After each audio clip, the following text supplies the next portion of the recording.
Questions still remain unanswered surrounding an unauthorised helicopter flight that resulted in a deadly crash on top of a popular hotel. Last night, a crane was brought in to remove the wreckage as investigators worked to piece together the circumstances leading up to the crash.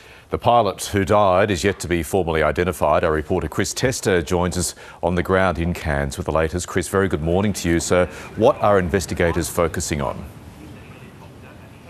Good morning, Michael. Yes, as of late yesterday, police still hadn't confirmed the identity of the pilot who died, as you say, but there are almost bigger mysteries surrounding what happened here, and investigators are working to piece together those moments leading up to the crash about 2 o'clock early yesterday morning. Authorities have said that the helicopter was taken from a general aviation hangar at the Cairns airport, but the company that owned the helicopter, Nautilus Aviation, says that it was stolen. It was an unauthorised flight.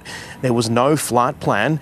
They've said all their pilots are safe and accounted for, but there are questions around whether it was perhaps another staff member or former staff member who'd had access to that hangar. As I understand, you use a code keypad to get in and then you can be airside.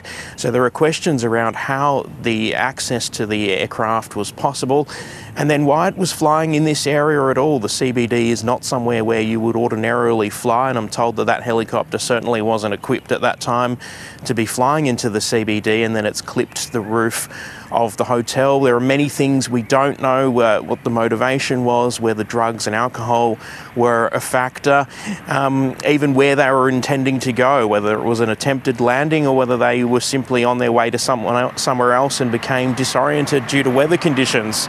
Australian Transport Safety Bureau investigators arrived in Cairns yesterday. They're joining the investigation looking at whether it was any sort of mechanical issue. We did see them yesterday taking a rotor blade that had actually fallen on the Cairns Esplanade at this exact spot where I'm standing. You can see behind me the windows at the DoubleTree by Hilton Hotel. They don't have lights on. There isn't anyone staying there. The one room that has lights on this morning is actually the room where a couple of elderly people were staying, and they were taken to hospital in stable conditions yesterday after the helicopter crashed into the roof. But certainly many unanswered questions still remain, and the direction that the investigation will take, the ATSB has said that if it does become more of an airport security access kind of issue, that's where it's going to become a matter for police.